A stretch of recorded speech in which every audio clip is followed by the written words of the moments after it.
അസ്സലാമു അലൈക്കും വറഹ്മത്തുള്ളാ. പ്രിയമുള്ള സഹോദരങ്ങളെ, സഹോദരിമാരെ, ഖുർആൻ തഫ്സീർ പഠനത്തിൻ്റെ 6-ാമത്തെ എപ്പിസോഡിലേക്ക് എല്ലാവർക്കും സ്വാഗതം. ഇന്ന് നമ്മൾ വിശകലനം ചെയ്യുന്നത് സൂറത്തുൽ കാഫിറൂനാണ്. കാഫിറൂൻ എന്നുള്ള വാക്കിൻ്റെ അർത്ഥം സത്യനിഷേധികൾ എന്നാണ്, അവിശ്വാസികൾ എന്നും പറയാവുന്നതാണ്. ഈ സൂറ മക്കയിൽ അവതീർണമായതാണ്. ഈ അധ്യായത്തിൽ 6 സൂക്തങ്ങളാണ് അടങ്ങുന്നത്. മക്കയിലെ മുശ്രിക്കുകൾ ഇസ്ലാമിക പ്രബോധനത്തിനെതിരിൽ ശക്തമായ എതിർപ്പുകൾ പ്രകടിപ്പിച്ചിരുന്ന കാലം.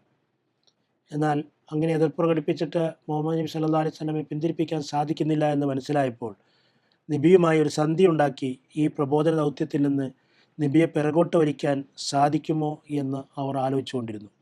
ഇതിൻ്റെ ഭാഗമായി അവർ മുന്നോട്ട് വെച്ച നിർദ്ദേശങ്ങൾ ഉദ്ധരിക്കപ്പെടുന്നുണ്ട്. അത് ഇപ്രകാരമാണ്. തഫ്സീർ ത്വബരിയിൽ വന്നിട്ടുള്ള കാര്യം ഇങ്ങനെ നമുക്ക് അതിൻ്റെ വിശദീകരണ പരിഭാഷ ഇങ്ങനെ മനസ്സിലാക്കാവുന്നതാണ്. ഇബ്നു അബ്ബാസ് റളിയല്ലാഹു നിവേദനം: ഖുറൈശികൾ നബി തിരുമേനിയോട് വാഗ്ദാനം ചെയ്തു, നിങ്ങൾ മക്കയിൽ ഏറ്റവും വലിയ സമ്പന്നനാവാൻ മാത്രമുള്ള സമ്പത്ത് ഞങ്ങൾ നിങ്ങൾക്ക് തരാം. നിനക്കിഷ്ടമുള്ള ഏത് യുവതിയെയും കല്യാണം കഴിച്ചു തരാം. ഞങ്ങൾ നിന്നെ പിന്തുടരാനും സന്നദ്ധരാണ്. അവർ അദ്ദേഹത്തോട് പറഞ്ഞു, നീ ഞങ്ങളുടെ ദൈവങ്ങളെ ആക്ഷേപിക്കരുത്, അനാവശ്യം പറയരുത്. ഇതുമാത്രമാണ് ഞങ്ങളുടെ ഉപാധി. ഇത് താങ്കൾക്ക് സ്വീകാര്യമല്ലെങ്കിൽ ഞങ്ങൾക്കും താങ്കൾക്കും ഗുണകരമായ മറ്റൊരു നിർദ്ദേശം ഉന്നയിക്കാം. നബി സല്ലല്ലാഹു അലൈഹി വസല്ലമ ചോദിച്ചു, അതെന്താണ്? അവർ പറഞ്ഞു, 1 കൊല്ലം താങ്കൾ ഞങ്ങളുടെ ദൈവങ്ങളായ ലാത്തയും ഉസ്സയെയും ആരാധിക്കുക. 1 കൊല്ലം ഞങ്ങൾ താങ്കളുടെ ദൈവത്തെ ആരാധിക്കാം. തിരുമേനി പറഞ്ഞു, എൻ്റെ രക്ഷിതാവിൻ്റെ നിർദ്ദേശം ഞാൻ പ്രതീക്ഷിക്കുകയാണ്. നബി സ്വന്തമായി അതിൻ്റെ മറുപടി പറയാതെ വഹീൻ്റെ അടിസ്ഥാനത്തിൽ മറുപടി പറയാൻ വേണ്ടി വെയിറ്റ് ചെയ്തു. ഈ സമയത്ത് ദിവ്യബോധനം അവതരിപ്പിച്ചു.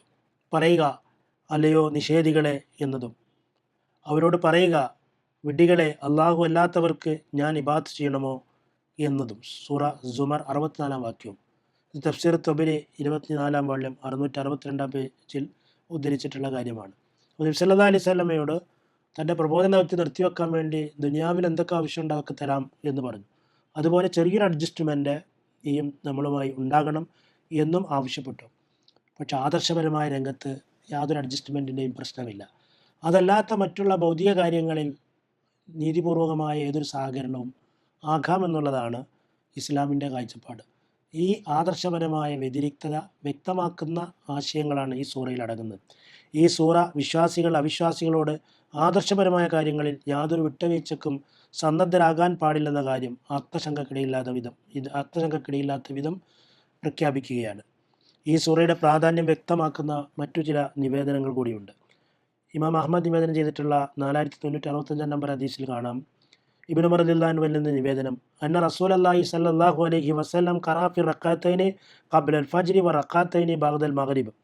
തീർച്ചയായും തിരുദൂതർ സുബഹിന് മുമ്പും മഗ്രിബിന് ശേഷവുമുള്ള സുന്നത്ത് നമസ്കാരങ്ങളുടെ റക്അത്തുകളിൽ ഖുൽ യാ അയ്യുഹൽ കാഫിറൂനും ഖുൽ ഹുവല്ലാഹും പലതവണ ഓതുന്നത് കേട്ടിട്ടുണ്ട്. അത് ഇതിൻ്റെ പിന്നാലെ വിശദീകരിക്കുന്നുണ്ട്. അപ്പോൾ ഈ 2 റക്അത്ത് സുബഹിലും മുമ്പുള്ളതിനും മഗ്രിബിന് ശേഷമുള്ളതിനും ഈ 2 സൂറകൾ പാരായണം ചെയ്തിരുന്നു എന്ന് ഈ ഹദീസിൽ വിവരിക്കുന്നുണ്ട്. അതോടൊപ്പം തന്നെ ഈ ഹദീസിൻ്റെ പ്രാധാന്യം വ്യക്തമാക്കുന്ന മറ്റൊരു നിവേദനം അൽ മുഅ്ജമുൽ കബീറിൽ തൊബറാനി 2180 നമ്പറായി നിവേദനം ചെയ്യുന്നുണ്ട്. അതിൽ ഇങ്ങനെയാണ് പറയുന്നത്, ഇദാ അവൈത്ത ഇലാ ഫിറാഷിക ഫഖ്റ ഖുൽ യാ അയ്യുഹൽ കാഫിറൂൻ ഹത്താ തമുറ ബി ആഖിരിഹ ഫഇന്നഹ ബറാഅത്തു മിന ശിർക്ക്. നീ ഉറങ്ങാൻ മെത്ത വിരിച്ചാൽ ഖുൽ യാ അയ്യുഹൽ കാഫിറൂൻ സമ്പൂർണ്ണമായി പാരായണം ചെയ്യുക. തീർച്ചയായും അത് ശിർക്കിൽ നിന്നുള്ള പരിരക്ഷയാണ്. അപ്പോൾ ഈ സൂറയുടെ ആശയം ഉറങ്ങാൻ കിടക്കുമ്പോൾ പോലും മനസ്സിൽ ഉറപ്പിച്ചുകൊണ്ട് ഉറങ്ങുക, അങ്ങനെ ശിർക്കിൻ്റെ ലാഞ്ചനയില്ലാത്തൊരു ജീവിതം സമ്പൂർണ്ണമായി കെട്ടിപ്പടുക്കുക എന്ന ഒരു ആശയം കൂടി ഈ കാര്യങ്ങൾ ആ സന്ദർഭത്തിൽ പാരായണം ചെയ്യാൻ വേണ്ടി പറഞ്ഞതിൽ നിന്ന് നമുക്ക് മനസ്സിലാക്കാൻ സാധിക്കുന്നതാണ്. ഈ സൂറയിലുള്ള പദങ്ങളെ നമ്മൾ വിശകലനം ചെയ്യുമ്പോൾ ആദ്യം പറയുന്ന ഖുൽ എന്നാണ്. ഖുൽ എന്ന് പറഞ്ഞാൽ കാല എന്നുള്ളതിൻ്റെ അമ്രാണ് നമുക്കറിയാം. ഖുൽ, നീ പറയുക, നബിയോട് ആജ്ഞാപിക്കാൻ വേണ്ടി പറയുകയാണ്. മറ്റ് ഖുർആൻ പാരായണം ചെയ്യുന്ന ഓരോ വായനക്കാരനോടും പ്രഖ്യാപിക്കാൻ വേണ്ടി പറയുകയാണ്. യാ അയ്യുഹൽ കാഫിറൂൻ, ഹേ അവിശ്വാസികളെ, ഹേ നിഷേധികളെ, ലാ ആബുദു, ഞാൻ ആരാധിക്കുകയില്ല, മാ താബുദൂന, നിങ്ങൾ ആരാധിക്കുന്നവയെ, വലാ അൻതും, നിങ്ങളുമല്ല, ആബിദൂൻ, ആരാധിക്കുന്നവർ, മാ ആബുദു, ഞാൻ ആരാധിക്കുന്നതിന്, വലാ അന, ഞാനല്ലതാനും, ആബിദുൻ, ആരാധിക്കുന്നവൻ, മാ അബത്തും, നിങ്ങളുടെ ആരാധ്യ വസ്തുക്കളെ, വലാ അൻതും, നിങ്ങളുമല്ല, ആബിദൂന ആരാധിക്കുന്നവർ, മാ ആബുദു ഞാൻ ആരാധിക്കുന്നതിന് അഥവാ എൻ്റെ ആരാധ്യന്, ലക്കും നിങ്ങൾക്ക്, ദീനുക്കും നിങ്ങളുടെ മതം, വലി എനിക്ക്, ദീൻ എൻ്റെ മതം, വലി ദീനി എന്നാണ് എൻ്റെ മതം, എനിക്ക് എൻ്റെ മതവും നിങ്ങൾക്ക് നിങ്ങളുടെ മതവും എന്ന് പ്രഖ്യാപിക്കാൻ വേണ്ടി പറയാണ്. ഈ സൂറയിൽ ആവർത്തിച്ചു വന്നിട്ടുള്ള സൂക്തങ്ങളെ സംബന്ധിച്ച് മാവർദി തൻ്റെ തഫ്സീറിൽ രേഖപ്പെടുത്തിയിട്ടുള്ള കാര്യങ്ങളുണ്ട്. അതിൽ പറയുന്നത്, ഈ ആവർത്തനത്തിൻ്റെ താല്പര്യം എന്താണെന്ന് ചോദിക്കപ്പെട്ടാൽ ഫായിദത്തു ഹദ തക്രാർ കീല, അപ്പോൾ അതിനുള്ള ഉത്തരം പറയപ്പെടുന്നു, ഫീഹി വജ്ഹാൻ, രണ്ട് വജ്ഹുണ്ട്. അഹദുഹുമ അന്ന ഖൗലഹു ഫിൽ അവ്വലി ലാ അബ്ദു വലാ തഅബുദൂന യാനി ഫിൽ ഹാൽ വ ഖൗലുഹു സാനി യാനി ഫിൽ മുസ്തഖ്ബിൽ. അതിലെ ആദ്യത്തിലുള്ള പരാമർശം വർത്തമാനകാലത്തെ ഹാലിനെ കുറിക്കുന്നതാണ്, രണ്ടാമത്തെ പരാമർശം ഭാവിയെ കുറിക്കുന്നതുമാണ്. ഈ അഭിപ്രായമാണ് അഖ്ഫഷ് രേഖപ്പെടുത്തിയിട്ടുള്ളത്, ഖാലഹു അൽ അഖ്ഫഷ്. അതുപോലെ തന്നെ മറ്റൊരു വീക്ഷണം ആദ്യത്തെ പരാമർശം ഭാവിയെ കുറിക്കുന്നതാണ്, രണ്ടാമത്തെ പരാമർശം നബിയെ പറ്റിയുള്ള പ്രസ്താവനയും നിഷേധികളുടെ ഗതകാല നടപടിയെ പറ്റിയുള്ള വിശകലനവുമാണ് എന്ന കാര്യവും തുടർന്ന് അന്നുഖത്തു വൽ ഉയൂൻ എന്ന് പറയുന്ന തഫ്സീറിൽ ഇമാം മാവർദി രേഖപ്പെടുത്തിയിട്ടുണ്ട്. അതുപോലെ ലക്കും ദീനുക്കും വലിയ ദീൻ, നിങ്ങൾക്ക് നിങ്ങളുടെ മതം എനിക്ക് എൻ്റെ മതം എന്നുള്ളതിൽ പറയുന്നത് ഇമാം റാസി രേഖപ്പെടുത്തിയ കാര്യം ഇങ്ങനെയാണ്. ഇബ്നു അബ്ബാസ് അല്ലാതെ പറഞ്ഞു, നിങ്ങൾക്ക് കുഫറിൻ്റെ വഴി. ഖാല ഇബ്നു അബ്ബാസ് ലക്കും കുഫ്റുക്കും ഇല്ല, നിങ്ങൾക്ക് നിങ്ങളുടെ കുഫറിൻ്റെ മാർഗം. വലി തൗഹീദ്, എനിക്കാണെങ്കിലോ തൗഹീദിൻ്റെ ഇഖ്ലാസിൻ്റെയും വഴി. വലി തൗഹീദ് വൽ ഇഖ്ലാസ് ലഹു, അള്ളാഹുവിനെ മാത്രം ആരാധിക്കുക എന്നുള്ള തൗഹീദിൻ്റെയും ഇഖ്ലാസിൻ്റെയും വഴിയാണ് എനിക്കുള്ളത്. അതിനാൽ തന്നെ ഇത് അവരെ തങ്ങളുടെ നിലപാടിൽ തന്നെ തുടരാൻ അനുവദിക്കുന്ന പ്രവണതയല്ലേ എന്ന് ചോദിക്കപ്പെട്ടേക്കാം. അദ്ദേഹം പറയണം, അങ്ങനെ ചോദിക്കപ്പെട്ടേക്കാം. എന്നാൽ അതിനുള്ള മറുപടി, നബി സല്ലല്ലാഹു അലൈഹി വസല്ലം നിയോഗിക്കപ്പെട്ടത് അവരെ കുഫറിൽ നിന്ന് തടയാനാണ്. അതിനാൽ പിന്നെ എങ്ങനെ അവരെ അതിൽ തുടരാൻ അനുവദിക്കും? അതുകൊണ്ടുള്ള താല്പര്യം അവരെ ഭീഷണിപ്പെടുത്തലാണ് എന്നാണ് ഉത്തരം. ഞാൻ പറയാനുള്ളത് പറഞ്ഞു കഴിഞ്ഞു, ഇനി നിങ്ങൾക്ക് നിങ്ങളുടെ ഇഷ്ടം. അത് ഏലമു മാഷിയത്തും എന്നും കൂടി പറയുന്നത്. അന്നൽ മക്സൂദ മിൻഹു അത്തഹദീദ്, ഇതിൽ ഒരു മുന്നറിയിപ്പും ഭീഷണിയാണുള്ളത്. അതോടൊപ്പം തന്നെ ഏലമു മാഷിയത്തും, ഇനി നിങ്ങൾ നിങ്ങളുടെ ഇഷ്ടം പോലെ ചെയ്തു കൊള്ളുക, ഇതാണ് ഇതിൻ്റെ ഗൗരവം എന്ന് ആ ഗൗരവം കുറിക്കാൻ വേണ്ടി പറഞ്ഞതാണ് എന്ന് മഫാത്തിഹുൽ ഗൈബ് 37-ാം വാള്യം 147-ാമത്തെ പേജിൽ വ്യക്തമാക്കിയിട്ടുണ്ട്. ഖുൽ യാ അയ്യുഹൽ കാഫിറൂൻ ലാ അഅ്ബുദു മാ തഅ്ബുദൂൻ വലാ അൻതും ആബിദൂന മാ അഅ്ബുദു വലാ അന ആബിദും മാ അബദ്തും വലാ അൻതും ആബിദൂന മാ അഅ്ബുദു ലക്കും ദീനുക്കും വലിയ ദീൻ.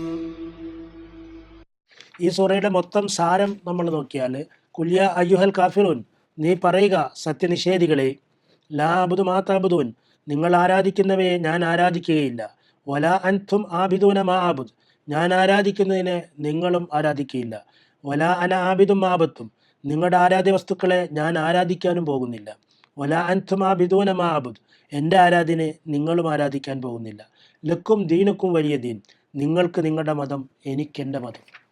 ഈ സൂറയുടെ ആശയപ്രപഞ്ചത്തിലേക്ക് നമ്മൾ കടന്നു നോക്കിയാൽ, ഇത് തൗഹീദിൻ്റെ അമരമായ ആദർശ മുദ്രാവാക്യം ഉയർത്തിപ്പിടിച്ച് പ്രബോധനത്തിൻ്റെ രണാങ്കണത്തിൽ പോരാടി മുന്നേറുന്ന പ്രവാചകനെ വ്യക്തിഗതമായ ആക്ഷേപങ്ങൾ കൊണ്ട് മൂടി പ്രകോപനം സൃഷ്ടിച്ച് പിന്തിരിപ്പിക്കാൻ ശ്രമിച്ച പശ്ചാത്തലമാണ് കുറിക്കുന്നത്. പ്രവാചകൻ ഒരടി പിന്നോട്ട് വെച്ചില്ല, തക്കതായ മറുപടികൾ നൽകി അവരുടെ ആക്ഷേപങ്ങൾക്ക് തിരിച്ചടി നൽകി. ആക്ഷേപത്തിനായി അവർ ഉന്നയിച്ച കാര്യങ്ങൾ വ്യക്തിഗത പരിഹാസങ്ങളായിരുന്നു. കുറ്റിയേറ്റവൻ, വാലറ്റവൻ, കുലം മുടിഞ്ഞവൻ എന്നൊക്കെ അവർ ആക്ഷേപിച്ചു. പ്രവാചകന്റെ അചഞ്ചലമായ നിലനിൽപ്പിൻ്റെ മുമ്പിൽ അടിപതറിയ ആദർശവൈരികൾ മറ്റൊരു മുഖം പുറത്തെടുക്കുകയാണ്. പ്രവാചകൻ അങ്ങനെ പ്രകോപിച്ചോ അതുപോലെ തന്നെ പ്രവാചകനെ ആക്ഷേപിച്ചോ പ്രവാചകനെ പിന്തിരിപ്പിക്കാൻ സാധിക്കില്ല എന്ന് മനസ്സിലാക്കിയപ്പോൾ പ്രലോഭനത്തിൻ്റെയും അനുനയത്തിൻ്റെയും അനുരജ്ഞനത്തിൻ്റെയും പുതിയ ഒരു യുദ്ധമുഖം അവർ തുറന്നു. പ്രകോപനത്തിൻ്റെ താടനമേറ്റ് വ്യതിതനായി തീർന്ന ഏതൊരു വ്യക്തിയെയും ആദർശത്തിൽ നിന്ന് വ്യതിചലിപ്പിക്കാനുള്ള പിശാചിൻ്റെ തന്ത്രപരമായ ഉപായം. നീയും ഞങ്ങളും തമ്മിൽ എന്തിനാണ് ഇങ്ങനെ ഏറ്റുമുട്ടി ശക്തി ചെയ്യിപ്പിക്കുന്നത്? നീയുമായി സഹകരിക്കാൻ ഞങ്ങൾ തയ്യാറാണ്. നീയും ചെറിയ ചില അഡ്ജസ്റ്റ്മെൻറ്റുകൾക്ക് തയ്യാറാവുക. നിന്റെ ഭൗതിക മോഹങ്ങൾ എന്താണെങ്കിലും ഞങ്ങൾ നിനക്ക് നിവർത്തിച്ചു തരാം. നീ ആരാധിക്കുന്ന അള്ളാഹുവിനെ ഞങ്ങളും ആരാധിക്കാം. നീ ഒരല്പമെങ്കിലും വിട്ടുവീഴ്ച ചെയ്ത് ഞങ്ങളുടെ ആരാധ്യരിലെ ചിലരെ നീയും പൂജിക്കുക. അങ്ങനെ നമുക്കൊരു അനുരഞ്ജനത്തിൻ്റെ പാതയിൽ ഒന്നിക്കാം. ആദർശത്തിൻ്റെ അടിവേരറുക്കുന്ന പിശാചിൻ്റെ വേദാന്തം. അല്ലയോ സത്യത്തിൻ്റെ വൈരികളെ? അതിനുള്ള മറുപടി, നിങ്ങളെന്നെ അസത്യത്തിൻ്റെ അമൃത് പൂജിക്കാൻ മോഹിപ്പിക്കുകയാണോ? നിങ്ങൾക്ക് 1000 വിഗ്രഹങ്ങളെ പൂജിക്കാം, അതിലൊരു വിഗ്രഹം കൂടി ചേർക്കുന്നതുകൊണ്ട് നിങ്ങൾക്കൊരു ഛേദവുമില്ല. ഞാൻ ശുദ്ധ തൗഹീദിൻ്റെ പ്രചാരകനാണ്. എനിക്ക് പ്രപഞ്ചമകലം സൃഷ്ടിച്ച സൃഷ്ടാവായ അള്ളാഹുവിനെ മാത്രമേ ആരാധിക്കാൻ പാടുള്ളൂ. അതിൽ അണുഅളവ് വ്യതിചലിക്കാൻ എനിക്ക് പാടുള്ളതല്ല. ഉന്നതമായ തൗഹീദിൻ്റെ ശുഭ്രമായ ഗിരിശൃംഗങ്ങളിലേക്കാണ് ഞാൻ നിങ്ങളെ ക്ഷണിക്കുന്നത്. നിങ്ങളോ അധമമായ ശിർക്കിൻ്റെ അഗാധമായ ചെളിക്കൊണ്ടിൽ നിന്നുകൊണ്ട് അതിലേക്ക് എന്നെയും വീഴ്ത്താൻ ശ്രമിക്കുകയാണ്. നമുക്ക് സാഹോദര്യമാകാം, സൗഹാർദ്ദമാകാം, സഹകരണമാകാം. എന്നാൽ ഒരിക്കലും ഉജ്ജ്വലമായ ആദർശത്തിൻ്റെ ഗിരിമയെ തകർക്കുന്ന സൃഷ്ടിപൂജയുടെ സന്ദേശങ്ങളോട് സമരസപ്പെടാനാവില്ല. നിങ്ങൾക്ക് വേണമെങ്കിൽ ഈ സത്യത്തെ പുൽകി വിജയശ്രീലാളിതരാകാം, അല്ലെങ്കിൽ നിങ്ങൾക്ക് നിങ്ങളുടെ വഴി നോക്കി പോകാം. എനിക്ക് എൻ്റെ അമൂല്യമായ സരണി കൈവിടാനാകില്ല. അതിനാൽ ഏത് കാലത്തും ഏത് ലോകത്തും ഷിർക്കിനോട് സമരസപ്പെടാൻ തൗഹീദിനാവുകയില്ല എന്ന യാഥാർത്ഥ്യം നിങ്ങളേവരും ഉറക്കെ പ്രഖ്യാപിക്കുക എന്നാണ് ഈ സൂറ നമ്മോട് പറയുന്നത്. അഥവാ ഇക്കാലത്തുമുള്ള വിശ്വാസികൾ ആദർശരംഗത്ത് അടിയുറച്ചു നിൽക്കേണ്ടതിൻ്റെ അനിവാര്യതയും ആവശ്യകതയുമാണ് ഈ സൂറ വിളംബരം ചെയ്യുന്നത്. അതിനാൽ തന്നെ ഈ സൂറ വ്യത്യസ്ത സന്ദർഭങ്ങളിൽ അത് ചൊല്ലിക്കൊണ്ടിരിക്കുക, ഓതിക്കൊണ്ടിരിക്കുക എന്നുള്ളത് സുന്നത്തായി വെച്ചിട്ടുള്ളതും ഈ ആദർശപരമായ വ്യതിരിക്തതയും വ്യത്യസ്തതയും ദാർഢ്യതയും വിശ്വാസികളിൽ രൂഢമാക്കി നിലനിർത്തുന്നതിന് വേണ്ടിയാണ്. ഇതേ കാര്യങ്ങൾ സൂറ സുമർ 64 അള്ളാഹു പറയുന്നുണ്ട്. കുൽ അഫഗൈറല്ലാഹി തഅമുറൂനി അഅ്ബുദു അയ്യുഹൽ ജാഹിലൂൻ. നബിയെ പറയുക, ഹേ വിവരം കെട്ടവരെ, അപ്പോൾ അള്ളാഹു അല്ലാത്തവരെ ഞാൻ ആരാധിക്കണമെന്നാണോ നിങ്ങൾ എന്നോട് കൽപ്പിക്കുന്നത്? ആദർശപരമായ കാര്യങ്ങളിൽ അവിയൽ സമീപനമില്ലെന്ന് ഖുർആൻ മറ്റൊരിടത്ത് വ്യക്തമാക്കുന്നതായി കാണാം. സൂറ യൂനുസ് 41. വൈൻ കദ്ദബൂക ഫകുല്ലി അമലി വലക്കും അമലുക്കും. അവർ നിന്നെ നിഷേധിച്ചു തള്ളുകയാണെങ്കിൽ നീ പറഞ്ഞേക്കുക, എനിക്കുള്ളത് എൻ്റെ കർമ്മമാകുന്നു. കുല്ലി അമലി വലക്കും അമലക്കും. നിങ്ങൾക്കുള്ളത് നിങ്ങളുടെ കർമ്മവും അതിൻ്റെ ഫലവുമാണ്. അൻതും ബരീഊന മിമ്മാ ആമലു വാന ബരീഉം മിമ്മാ തഅമലൂൻ. ഞാൻ പ്രവർത്തിക്കുന്നതിൽ നിന്ന് നിങ്ങൾ വിമുക്തരാണ്. അൻതും ബരീഊന മിമ്മാ ആമലു വാന ബരീഉൻ മിമ്മാ തഅമലൂൻ. നിങ്ങൾ പ്രവർത്തിക്കുന്നതിൽ നിന്ന് ഞാനും വിമുക്തരാണ്. സൂറ യൂനുസ് 41 വന്നിട്ടുള്ള ആയത്താണ്. ഇതിൽ നിന്ന് ആദർശ കാര്യങ്ങളിൽ യാതൊരു തരത്തിലുള്ള അഡ്ജസ്റ്റ്മെൻറ്റിൻ്റെയും പ്രശ്നമില്ല. എന്നാൽ മറ്റുള്ള ഭൗതിക ജീവിത കാര്യങ്ങളിൽ ഏതു തരത്തിലുള്ള അഡ്ജസ്റ്റ്മെൻറ്റുകളും നീതിപൂർവകവും സത്യസന്ധവുമായിട്ടുള്ള കാര്യങ്ങളിൽ ആകാവുന്നതാണ് എന്നാണ് ഖുർആൻ പ്രഖ്യാപിക്കുന്നത്.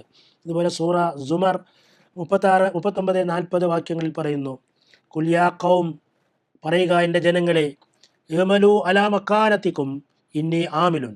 നിങ്ങളുടെ നിലപാടനുസരിച്ച് നിങ്ങൾ പ്രവർത്തിച്ചു കൊള്ളുക, ഞാനും പ്രവർത്തിച്ചു കൊണ്ടിരിക്കുക തന്നെയാകുന്നു. ഫസൗഫ തഅലമൂൻ. എന്നാൽ നിങ്ങൾക്ക് ഇതിൻ്റെ പരിണാമം എന്താണ് എന്നുള്ളത് വയ്യെ അറിയാറാകും.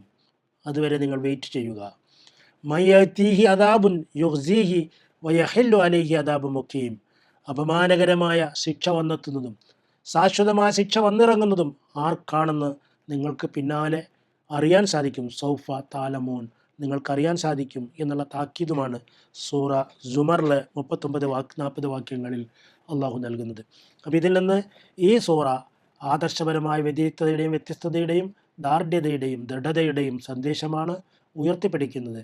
അതിനാൽ തന്നെ ഇസ്ലാമികമായ അടിസ്ഥാനപരമായ ആദർശപരമായ കാര്യങ്ങൾ, പ്രത്യേകിച്ച് തൗഹീദും ഷിർക്കുമായി ബന്ധപ്പെട്ട കാര്യങ്ങളിൽ തൗഹീദിൽ അടിയുറച്ചു നിൽക്കുകയും ഷിർക്കിനെതിരായിട്ടുള്ള ശക്തമായ നിലപാടുകൾ സ്വീകരിക്കുകയും ചെയ്യുക എന്നുള്ളത് ഓരോ വിശ്വാസിയുടെയും ജീവിതത്തിൽ അനിവാര്യമായി ഉണ്ടാകേണ്ട കാര്യമാണ് എന്നുള്ള സന്ദേശമാണ് ഈ സൂറ നമ്മുടെ മുമ്പാകെ വെക്കുന്നത്. അതിനാൽ തന്നെ ആദർശപരമായി അടിയുറച്ചെന്ന് ജീവിച്ച് മുന്നോട്ട് പോവുകയും ആ ആദർശത്തിൽ തന്നെ നിലകൊള്ളുകയും അവസാനം അള്ളാഹുവിൻ്റെ ഈ ആദർശ പ്രഖ്യാപനം നടത്തിക്കൊണ്ട് ഈ ലോകത്തുനിന്ന് യാത്ര പറഞ്ഞു പോകുന്നവരായി തീരാനും വേണ്ടി പരിശ്രമിക്കുക. അള്ളാഹു അനുഗ്രഹിക്കട്ടെ.